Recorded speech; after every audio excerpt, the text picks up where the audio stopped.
tell us a little bit about how you got started. How did this ThirdEye Gen, this augmented reality glasses company, how did it come to be? Sure. So I've always been interested in AR.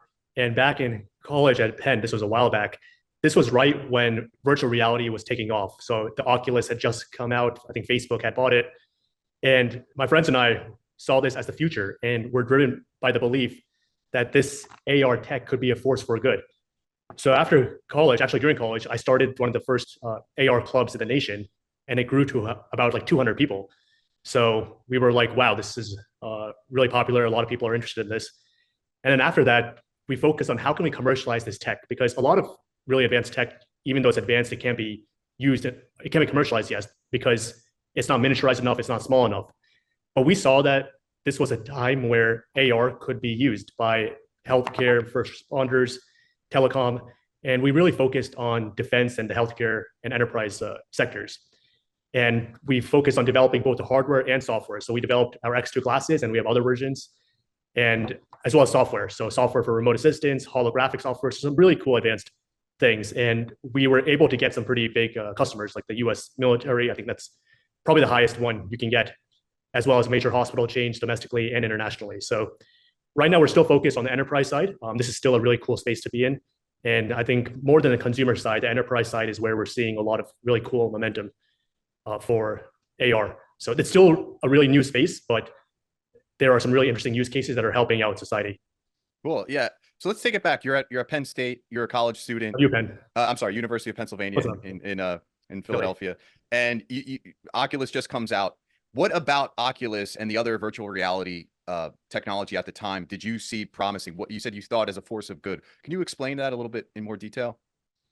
Definitely. So Oculus was more virtual reality, VR, which is primarily used for gaming purposes, gaming entertainment. You put it on, it's a much larger kind of headset, and it takes you to a different world pretty much. So that was where the technology was back then. And that was kind of the most advanced cutting edge VR, AR tech back then. So we played around with that a lot. We brought in a lot of interesting people who gave talks about the different use cases of this.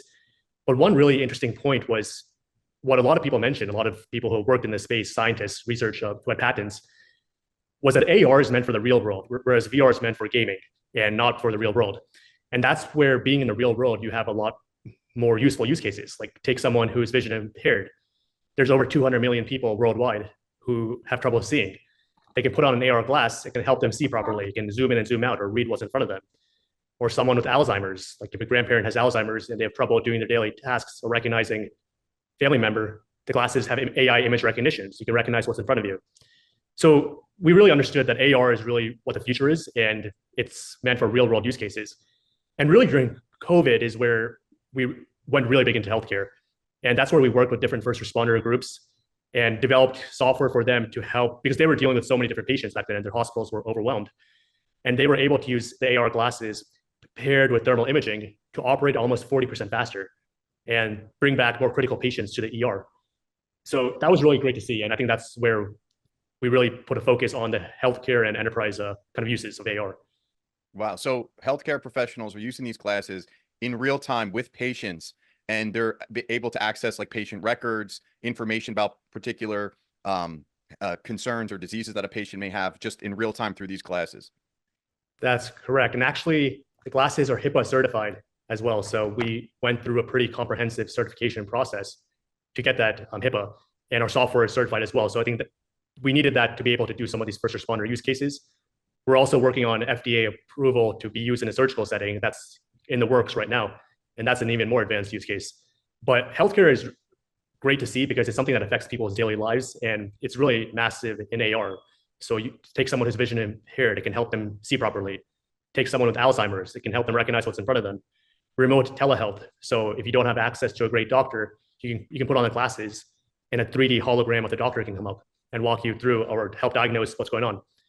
So AR's healthcare is where we're seeing a really great use case. What was the response from the medical professionals that you were giving these classes to, or that were taking these classes with the patients? How did they incorporate that? Was it a seamless incorporation, or was there a learning curve? How did they process all that? So that's why we made sure to incorporate a lot of feedback we received from them. And I think that's what separates kind of what we're doing. We're kind of a fast-paced tech startup mentality where we want to incorporate the feedback we get. We don't think like we developed something great and people just have to use whatever we made. Like we want to incorporate the feedback we got. So when we worked with the different first responder groups, they gave us really great kind of features in the UI, because this is a new tech. So the UI, when they turn it on, like how they want the different buttons to look, how many like screens they want to see. So we made sure to work really closely with them and make it as user-friendly as possible. And I think that's why we saw some success. And we actually partnered with like AT&T FirstNet, which works exclusively with first responder groups in the US, and NHS in England, and different international groups, because we developed it the way the first responders wanted it. And they can bring up emergency protocols live in their field of view. And they found it really user-friendly. And that's kind of the critical part of this AR tech, is it's got to be user-friendly, because this is really new stuff. So if it's something like really complicated and the UI is all over the place, which unfortunately a lot of kind of the different tech in AR is at the moment, then it won't really take off. So definitely like working weekly and incorporating feedback, that's a critical part to ensuring like a happy customer. Now, do you feel like it's going to be, it sounds like you're doing a lot of B2B work right now. Is it going to be B2C at some point? Like, or is everyday people rather going to be able to take advantage of this technology? Yeah, that's a great question. And the reason we're focused on the B2B space is because the organizations can clearly see the ROI.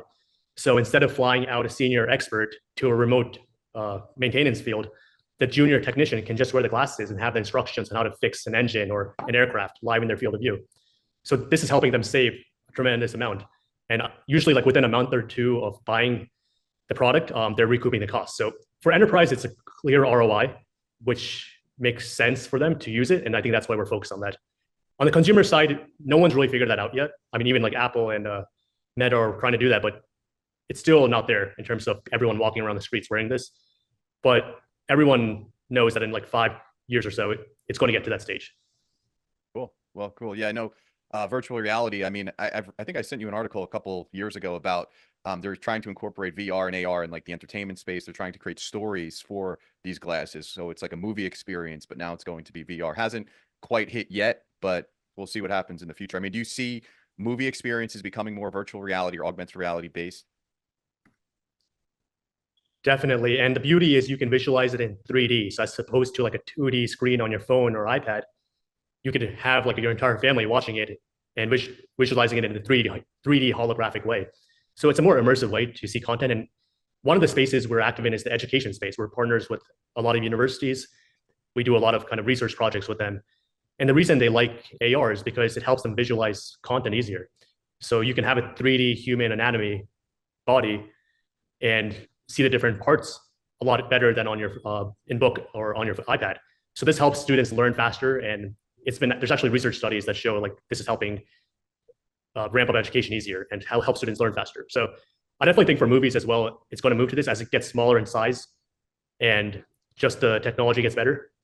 It's going to get there because it's private to you. The person sitting next to you can't see what you're watching. Like, how many times have you been on an airplane and you're like, anyone can see what you're watching on the screens next to you? But with the glasses, it's a private viewing experience. So it's more privacy, which everyone wants. Yeah. And I think it's also in entertainment and just media today, it's so personalized. It sounds like along with the privacy, you can get personalized content. And that's the way social media is and the way people are consuming content. It's very geared towards very specific personal interests. So maybe those glasses will kind of hone in on that. Definitely. And with the AI, what's going to happen is everyone with the glasses is going to have their own personal AI friend or tutor, their own HoloEye. So, and this is one thing that we're actually going to give the TED Talk about is there's over 300 million people worldwide who suffer from some type of loneliness or depression. And like COVID really made that worse for everyone. But with the glasses, and I even do this, like you can bring up a hologram of a friend or family member or even someone who passed away and talk to them like they're there with AI. So like I go hiking sometimes in Runyon Canyon here, and I bring up a hologram of my friend from New York. And it's just way better than 2D FaceTime because it's more immersive. You feel as if the person's there. So I think that's all going to help in terms of also helping like people connect with each other and reduce some of the like depression and loneliness people face. Wait, so your friend from New York, are they like calling you, or is this just the complete hologram and they have nothing to do with the interaction that you have with them on the hiking trail? So I can do both. I can call with them live, or even if they're not there, the AI is trained with their voice and how they look. So I can still talk to their hologram. So it's called the HoloEye platform. And that's something that's getting a lot of interest right now. And you can do that with family members that have passed away as well. Yep, all you need is one picture and an audio, and you can create their hollow eye and then talk to them anytime, anywhere. Oh my goodness. Wow. You're just kind of blowing my mind there. That's pretty That's one of the wild. coolest things we've been working on, and I think it should be an interesting talk as well. Are there any concerns that you have with that type of technology and how it affects, um, I guess, real relationships or interpersonal relationships? Definitely. So with any new tech, there's always pros and cons, but if you look at the number of people worldwide who are suffering from some type of like loneliness or need some connection, this can really help with that entire group, which is there. I think there's a study by the World Health Organization that said over 300 million people worldwide. So if no platform will be perfect, but we'll try our best to help people deal with any mental health or medical issues. And it's not just that, but you can have an infinite number of you in HoloEye. So imagine you could be at home binge watching your favorite TV show, and one of your HoloEyes could be talking to you like your mother-in-law, giving your best jokes. So you don't need to be in person everywhere. You can have your HoloEyes be in different places for you. So that's something that's also interesting that is gaining traction. So you mean you're at home and your mother-in-law could be in the room with you even though she's not there? Yeah, so what it means is, say like there's a family gathering somewhere, like in a different place or house, and you don't want to go there. You can have your mother-in-law talk to your HoloEye, and the HoloEye would be like in your voice and giving your best jokes. And you could be sitting at home doing what you want, like maybe watching your favorite TV show or doing whatever. So it will allow you to be in more places than once. And would the other person, like, would they know that it's your hologram at the party? Yes, they would know because they would be like wearing the glasses and talking to you. Oh, okay. It's HoloEye, but it would be like your voice and your personality. Like it could be trained that well. Okay. Now, is this, I know with Facebook, they're creating the metaverse. And from what I know about the metaverse, it's basically a virtual reality landscape where we could have interactions with people all over the world with, I don't know if they call it the HoloEye, but with a, an avatar of yourself. Is this in that realm of what you're doing with ThirdEye? Definitely. So I think a lot of these platforms are web-based. So like you go to a website or app on your phone and message anyone, like an avatar from the past or present or like a famous person. But this is more like you wear these and you have a 3D life-size person to talk to. So it's kind of more immersive than just like going to a website and chatting with someone. Wow. And I know one of the reasons why, from what I've read, why Mark Zuckerberg is doing the metaverse is because social media can be a very cold place where the humanity is taken out of communication, and it really brings out the worst in people in many respects. Do you feel that what you're doing with ThirdEye and the HoloEye can bring people together in a way that is more humane and more ethical? That's a great point. And that's one of our focuses with this tech and what I'm going to be talking about in the talk as well. And that's why education is such a big focus, because with these glasses and with the app software, AI software like HoloEye, any student in the world can talk to any professor, past or present. So imagine bringing back one of the ancient Greek philosophers like Plato or Aristotle. And if you don't have access to the best education, you can bring a professor from like an Ivy League or wherever straight into your own room or house. And not only that, but right now, the way education is, you have like one teacher or professor in a class of maybe like 100 people, and he teaches everyone the same way. But with HoloEye AI, each student can have a personalized AI tutor. And maybe some students want a funny professor, or another student wants like a really serious professor, or they want a really short study session or a marathon study session. Everything can be personalized to you. And that's the beauty of personalized like AI education. And I think this is really going to solve like the leveling the education playing field worldwide. Like anywhere in the world, you can have access to the best holographic professors and however long you need. So that's going to really be a great equalizer for young people everywhere. Wow. What about in the business realm? Like if instead of reaching out to someone on LinkedIn or trying to do outreach that way and setting up a Zoom meeting, would we be able to use ThirdEye's AR glasses to have a meeting that's through HoloEye or in the virtual landscape? Yeah, we could definitely do that. And another great use case that we're already seeing people use these and other like similar glasses for are to rehearse conversations. Like for example, people are really scared of public speaking. I think there's a stat that like 75% of the US population is afraid of public speaking. But with the glasses, you can rehearse talking to 10,000 people in any stadium. You can like visualize what you need to talk to, or you can rehearse a difficult conversation. Like maybe you need to talk to your boss or your professor about something, but you want to rehearse like the different answers. So just put on the glasses and you can have a hologram of whoever you need to talk to and rehearse possible responses. So it's helping people practice for different situations in the business life and deal with different phobias. Cool. I mean, Is there going to be any difference between the real world and the virtual world as we move along in this technology and artificial intelligence? Because it seems like it's blending in a way that is creating something that is completely unique and new and different.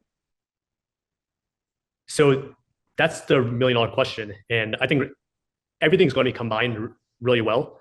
And especially with 5G, there's going to be really low latency for seeing 3D assets. So you could be walking down the streets of New York or Philadelphia, and just by looking at a building, you can see the reviews of a restaurant or what the wait time is just through your glasses.